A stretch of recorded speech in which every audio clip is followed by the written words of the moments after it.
अस्सलाम वालेकुम dear friends, कैसे हैं आप सब। Welcome to my YouTube channel Habiba writes novel. Video देखने से पहले चैनल को करें सब्सक्राइब, वीडियो को लाइक और बेल आइकन के बटन को करें प्रेस, ताकि आपको हमारे चैनल की आने वाली हर नई और मियारी वीडियो बर वक्त मसूल हो सकें। साइया अजकल बिस्मा भट्टी किस्त नंबर 14। वो बेड क्राउन से टेक लगाकर बैठी थी। इसे बड़े मान से जूबिया शाह अपने बेटे के कमरे में लेकर आई थी और इसको बिठाया था। जामल शाह की आन बान शान समझकर पूरी चाहतों से इसका इस्तकबाल हुआ था, लेकिन जिसकी तलब थी, जिसकी चाहत थी, वो ही कहीं नज़र नहीं आ रहा था। जिसकी मलकियत थी वही कमरे में नहीं आ रहा था। कितने घंटे गुजर गए थे लेकिन वो कमरे में नहीं आया था। इसकी कमर में शदीद दर्द आ गई थी। कई घंटों से ऐसे ही बैठी थी, लेकिन दिल भी बाजिद था कि इसका इंतज़ार करना है। अब थक हार कर सारी इसने बेड से लगा दिया। तभी दरवाज़ा खुलने की आवाज़ आई। वो चौंक कर सीधी हुई। दिल की अजीब हालत थी, खौफ भी था और धड़कन भी अपनी जगह पर नहीं थी। वह मगरूर चाल चलता अंदर आया। बेख्तियार नज़र बेड की तरफ गई जहां वो बैठी थी। घूंघट लिए इसके इंतज़ार में रेशम का घूंघट इसके चेहरे पर था। दिल तो बहुत किया कि इसके पास जाए, इसका सजा संवरा रूप देखे, लेकिन इसकी गैरत ने गवारा नहीं किया कि इस शख्स के बहन को मोहब्बत से देखे जिसने इसकी बहन को तकलीफ़ दी। सपाट चेहरे करते वो ड्रेसिंग की तरफ बढ़ा। इसके कदम दूर जाने पर इसने तड़प कर घूंघट उठाया और इसकी तरफ देखा जो ड्रेसिंग के सामने खड़ा होकर अब घड़ी उतार रहा था। साईं इसके लब फड़फड़ाई। वो इसे बेरुखी की मार मार रहा था। जामल के हाथ रुके मगर पलटा नहीं। तुम्हें किसने कहा था कि इस बेड पर इतनी देर बैठो? कपड़े तब्दील क्यों नहीं किए? वो अपनी शॉल को कंधों से हटाते संजीदगी से कहा।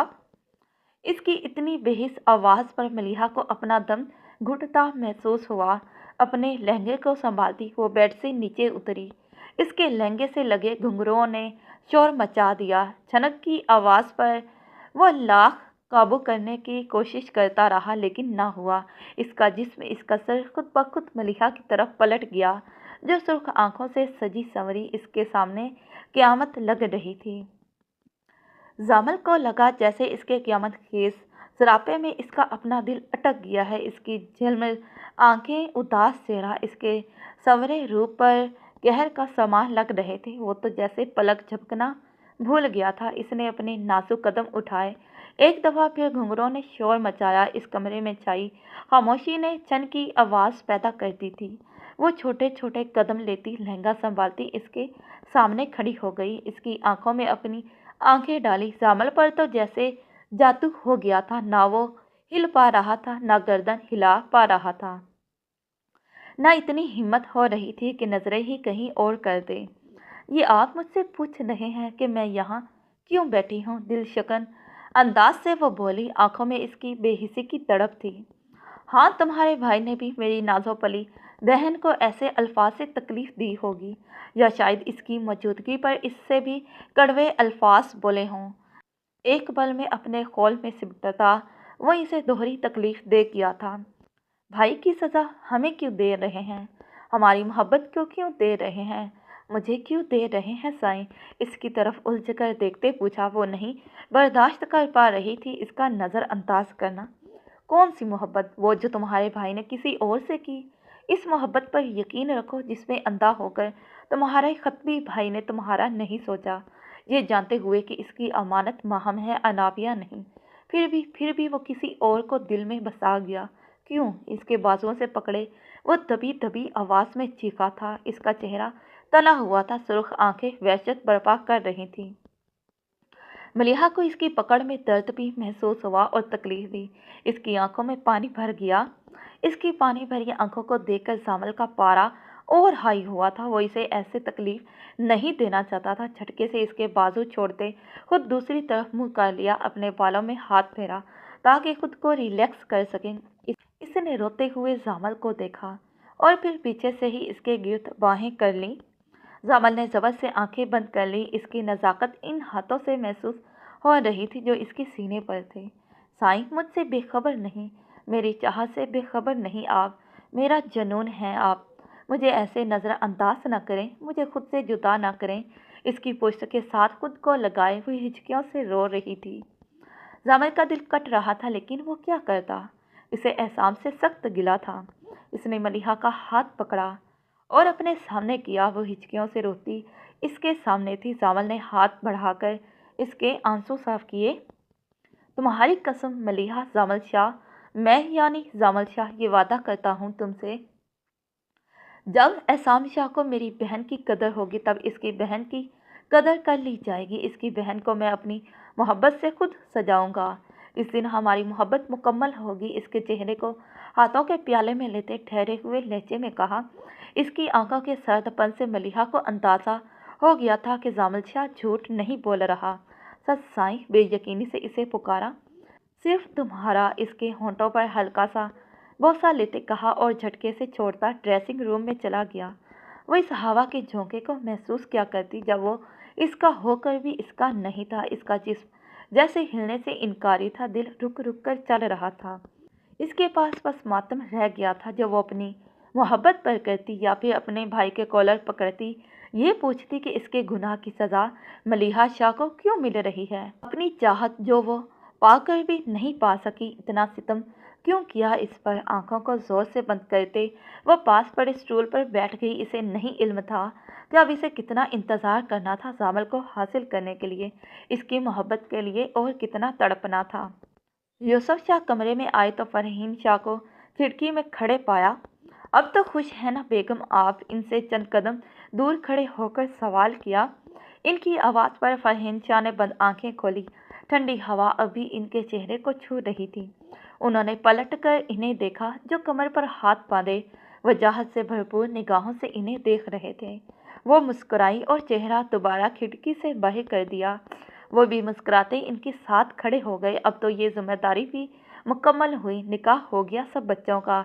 इनकी तरफ मुस्कुरा कर दिखते जवाब दिया, शुक्रिया आपका, मेरी बात को संजीदा लिया। इनके हाथ को अपने हाथों में लेते मसरूर सा बोली, शुक्रिया कैसा बेगम, ऐसा होना ही था। इनके हाथों पर अपना हाथ रखते कहा, गैब ने जो हरकत की थी इसके बाद मुझे डर था कि शाह हवेली की कोई और बेटी ना कुर्बान हो जाए। गहरी सोच लिए वो माजी के पन्नों से हाल को मिलाते बोली, कैसा डर? इन्हें समझ नहीं आई थी। डर था कि कहीं एक और इरम पैदा न हो जाए, एक और सबकतगीन पैदा न हो जाए। बाहर सर्द हवा से लहराते दरख्तों पर नज़र टिकाए वो यूसुफ शाह को अपनी जगह मंजमद कर गई थी। एक अरसे बाद ये नाम फरहीन शाह की ज़बान पर आए थे। बेगम, कहा था ना कि इनका नाम नहीं लेंगी आप। यूसुफ शाह के लहजे में वार्निंग थी, गुस्सा था, तेज था। वो हम में से दूर कभी हुई ही नहीं। गुजरे वक्त को याद किया जाए तो शाह जी, आप हमें पसंद करते थे, हमारा तो कोई कसूर नहीं था ना। इनके हाथों से हाथ निकालते वो अजियत से बोली। फिर से माजी के पन्ने इनकी यादों की किताब में खुल गए थे। यूसुफ शाह का रंग मुतगय्यर हुआ। इनकी खामोशी पर वो इनके पास से गुजर कर बेड की तरफ बढ़ी। क्या आप आज भी पछता रही हैं हमारे साथ होने पर? यूसुफ शाह के गले में गिल्टी उभर कर मालूम हुई थी। इन्हें बेहद मोहब्बत थी फरहीन शाह से। फरहीन शाह बेड पर बैठी और एक निगाह इन्हें देखा जो आंखों में सवाल लिए इन्हें ही देख रहे थे। मेरी सोच से भी ज़्यादा आपने हमसे मोहब्बत की है, हमें मोतबर बनाया है। हल्की मुस्कान से इनको देखते जवाब दिया। आंखों में नमी थी। वो चलते हुए इनके पास बैठ गए। फिर आज इस शिकवे का मतलब नासमझी से पूछा, सबकतगीन का क्या कसूर था शाह जी? नम आंखों से पूछा। यूसुफ शाह के पास जवाब नहीं था, लेकिन आप हमारी मंग थी तब।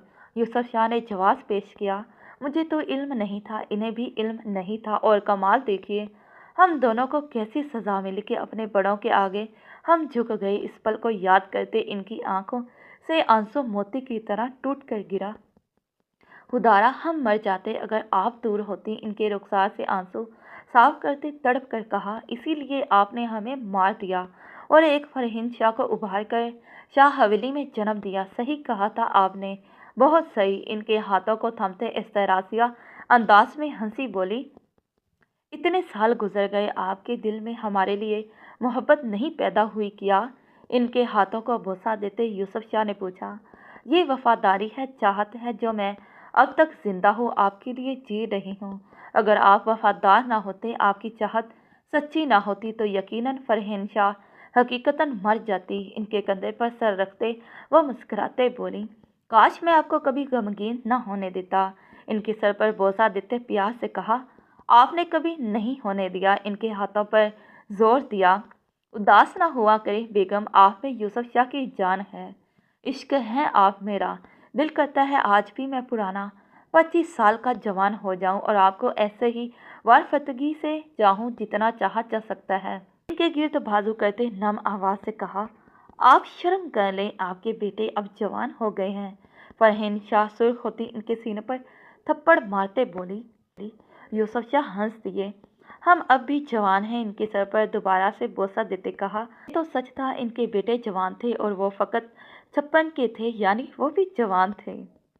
यू बास्टर्ड, नियाज खोकर ने अपने खास मुलाजिम के सीने पर टांग मारते चीखते कहा। गुस्से से इसका चेहरा सुर्ख था, आंखों में नफरत तेज था। तुम लोग हो ही निकारा, इतना आसान शिकार तुम लोगों ने हाथ से जाने कैसे दिया। वो टेबल पर रखा हुआ डंडा उठाते तेज से इसकी तरफ बढ़ा और धड़ाधड़ इसके जिस्म पर वार करने लगा। नीचे पड़ा मुलाजिम कराहता हुआ खुद को बचा रहा था, लेकिन नियाज खोकर इस पर तशद्दुद कर रहा था। पागल हो गया था वो।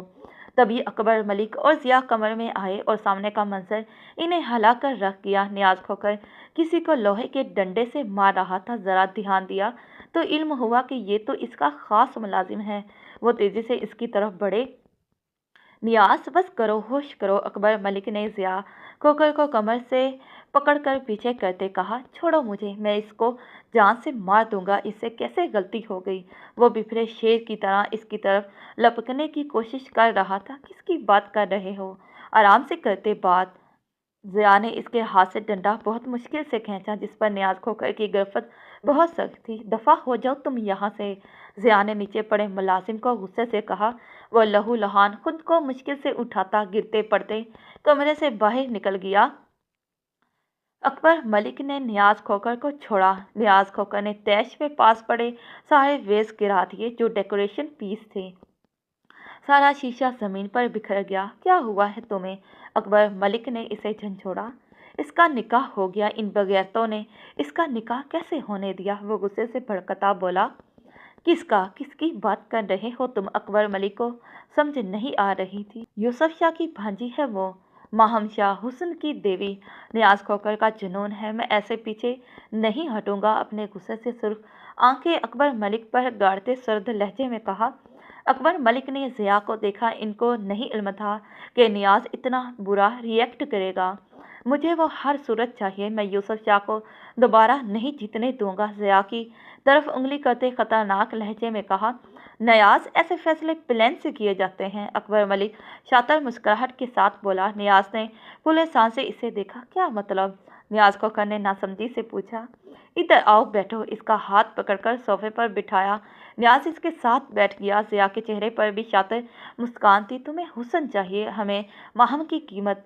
शातिर निगाहों से नियाज को देखते कहा। नियाज खोकर ने चौंक कर अकबर मलिक को देखा। तुम हुस्न से लुत्फ उठाना, हमें हमारी कीमत से लुत्फ उठाने देना, सिंपल। सोफे पर चौड़े होकर बैठते कहा। साथ ही जिया और अकबर मलिक का कहका गूंजा। करोगे क्या अब? नियाज खोकर सारा खेल समझता बोला। तुम देखते जाओ मैं कैसा जाल फेंकता अब। मकरू हंसी से हंसते अकबर मलिक ने कहा, अरे यार, हमारी तवाज़ा करो, कोई महफिल जमाओ। इतना अच्छा प्लान जो बनाने लगे हैं हम। जिया ने खबासत से भरी आवाज़ में कहा। नियाज खोकर भी हंस दिया। फिक्र ना करो, अभी जम जाएगी महफिल। आंख दबाता वो भी इनके प्लान में शामिल हो गया था। सॉरी अम्मी, इतनी तकलीफ दे दी आपको। आपको नहीं बताया सब। कमर अपनी माँ के हाथों को पकड़ते बोला। इरम का चेहरा सपाट था। तुमने जो करना था कर लिया। इरम ने संजीदगी से कहा। प्लीज़ अम्मी, ऐसे बेरुखी ना दिखाएं। मैं क्या करता, मेरे पास और कोई हल नहीं था। कमर बेबसी से बोला। इरम सबकतगीन ने इसे देखा, जो चेहरे पर अफसरदगी बेबसी लिए इन्हें ही देख रहा था। ये बात तकलीफ से खाली नहीं कि कोई लड़की वनी के तौर पर मेरे घर की दहलीज पर कदम रख चुकी है। इनके लहजे में भी तकलीफ थी। ऐसा किसी ने भी नहीं चाहा था। इनके हाथों पर सर रखते वो थके हुए अंदाज में बोला। शाह हवेली की बेटी है? गमज़दा निगाहों से पूछा। बिना सर उठाए जवाब दिया। तो इनकी रवायत नहीं बदली। बेटियों को बलि चढ़ाने की माजी के चेहरे को नफरत से सोचते दांत पीसते कहा। कमर ने झटके से सर उठाकर अपनी माँ को देखा, जिनके चेहरे पर संजीदगी थी। क्या मतलब? कमर इनकी बात समझ न सका। कुछ नहीं, गांव के लोगों में ऐसे ही बेटों के गुनाहों में कुर्बानी पर चढ़ा दिया जाता है, और वो भी नहीं करते। लहजा बर्फीला था, आंखों के कोने भीग चुके थे। कमर की समझ से बाहर था अपनी माँ का लहजा। तुम इस लड़की से कहो मिले आकर मुझसे। अपने हाथों को कमर के हाथों से निकालते संजीदगी से कहा। कमर ने फकत सर हिलाया और अपने कमरे की तरफ बढ़ गया। कमरे में आया तो अनाबिया को काउच पर बैठे पाया, जो हाथों में कुरान पाक लिए बैठी थी। नजरें कुरान पाक पर मौजूद थीं। वो मुस्कुराया और चलकर इसके पास बैठा। क्या हुआ, पढ़ क्यों नहीं रही? सवाल किया। एक सवाल का जवाब दें। इसके सवाल के जवाब पर वो सवाल ही दाग गई। पूछो। वो ठहरा हुआ लहजा। क्या होता है जब हम कुरान पढ़ते हैं? क्यों, वजह क्या होता है? एक अफसरदा सी निगाह और लहजे से पूछा। कुरान इंसान के अंदर की अफसरदगी खत्म करता है। जो अंदर एक हलचल मची होती है, इसे सुकून देता है। और पता है, जो जितना कुरान पढ़ता जाता है, अल्लाह उसे इसके लिए उतना ही आसान करता जाता है। अल्लाह कहता है कि इसे समझाना अल्लाह ही के ज़िम्मे है। पढ़ते जाओ यहाँ तक कि शैतान भाग जाए। इसे बता दो कि इसकी सारी कोशिशें खाक में मिलने वाली हैं। इसे बता दो कि खाक आग को बुझाने का हुनर जानती है। फिर कैसी परेशानी, कैसे वसवसे। तुम बस कुरान पढ़ो, बार बार पढ़ो। ठहरे हुए लहजे में वो हसीन बात समझा गया था। वो बिना आंखों को झपकाए इसे देख रही थी। लेकिन क्या आपको पता है सुनते आदम क्या है? फिर से सवाल किया। अपने दिल की अफसरदगी वो इसे सुनकर ख़त्म होता महसूस कर रही थी। हाँ, शायद मेरा जवाब तुम्हें तसल्ली दे। जब तुमसे शैतान की बातों में आकर नाफरमानी हो जाए तो तुम नादिम हो जाओ, तुम सजदे में गिर जाओ, तुम इतना पेशमान हो जाओ कि अल्लाह से दूर होने का डर तुम्हें चैन ना लेने दे। और फिर पता है क्या होगा? ज़रा रुककर इसकी आंखों में देखा। अनाबिया का सर नफ़ी में हिला। फिर ये होगा कि अल्लाह तुम्हें अल्लाह को राज़ी करने का तरीका बताएगा, तुम्हें हदायत का रास्ता समझा देगा। और पता है इसने हज़रत आदम को क्या सिखाया था? अब सवाल कमर की जानिब से था। अनाबिया गुमसुम सी हैरत से इसे तक रही थी। इसके सवाल पर फिर से नफ़ी की। इसकी आवाज़ कितनी सुकून दे रही थी कि तुम अल्लाह का कहा ना टालना, इसकी तरफ रुजू करना, इसके कलाम को थामना। लेकिन इनसे एक गलती हुई कि वो भी शैतान के बहकावे में आ गए। बीबी हवा गुमराह हुई तो बाबा आदम भी हो गए। लेकिन जब उन्होंने मुआफ़ी मांगी तो अल्लाह ने उन्हें रास्ता हदायत का दिखाया। इसके चेहरे पर से हिजाब से निकली 2 लिटों को हिजाब के अंदर किया। फिर शैतान इंसान को वर्गलाता है कि अगर कुरान थाम लिया तुमने तो इसके हाथ कौन लगेगा? तुम हदायत ले लोगे तो फिर वो गुमराह कैसे करेगा? तुम अल्लाह के करीब हो गए अगर, फिर वो दूर कैसे करेगा? तुम जन्नत में चले गए अगर, फिर इसे चैन कैसे आएगा? क्या वो तुम्हें बार बार इस दरख्त का रास्ता नहीं दिखाएगा जिसका रास्ता इसने आदम हवा को दिखाया था? वो तुम्हें सिर्फ और सिर्फ गुमराह करना चाहता है। वो तुम्हें अल्लाह से मायूस करना चाहता है। शैतान क्यों ये सोच तुम्हारे दिल में डाल रहा है? क्यों वो तुम्हें कुरान के करीब ही नहीं जाने दे रहा? क्यों वो तुम्हें कुरान खोल कर देखने नहीं दे रहा? क्योंकि वो तुम्हें कुरान पढ़ने नहीं दे रहा, क्योंकि वो जानता है कि ये इसकी शिकस्त है। क्योंकि तुम सोचते हो कि कुरान पढ़ा गए तो इस पर अमल भी करना होगा, और अगर तुमसे अमल ना हो सका तो तुम जाने अनजाने में अमल ना कर सके तो तुम मज़ीद गुनाहगार हो गए तो। लेकिन इन सब बेवकत कियास आराइयों को क्यों जन्म दे रहे हो? क्योंकि दर हकीकत ये तुम नहीं सोच रहे, बल्कि ये तो वो शैतानी वसवसे हैं जो तुम्हें अपनी लपेट में ले रहे हैं। इसकी आंखों को हाथ से बंद करते मुस्कुराते कहा। लेकिन कभी कभी हमारा बहुत दिल चाहता है कि हम कुरान पढ़ें, इसे समझने की कोशिश करें। ऐसा इसलिए होता है कि हमारे दिल और हमारी रूह को सुकून चाहिए होता है। हमारी रूह को अपने कल से कलाम की प्यास सता रही होती है। जब हम इस कलाम से हम कलाम होते हैं तो अल्लाह बेताब रूह को चैन देता है। इसके माथे पर महर सबक की। अनाबिया ने गहरा सांस लिया। वो बातों से अपने हिसाब में जकड़ने का हुनर रखता था। अम्मी बुला रही हैं, आ जाओ। इसके सुन चेहरे पर मुस्कुराती नज़र डालते वो उठ गया। जारी है तो प्यारे रीडर, ये रही आज की एपिसोड। फिर मिलते हैं इसी नावल के नेक्स्ट पार्ट पर। तब तक के लिए खुदा हाफिज़, bye bye and take care.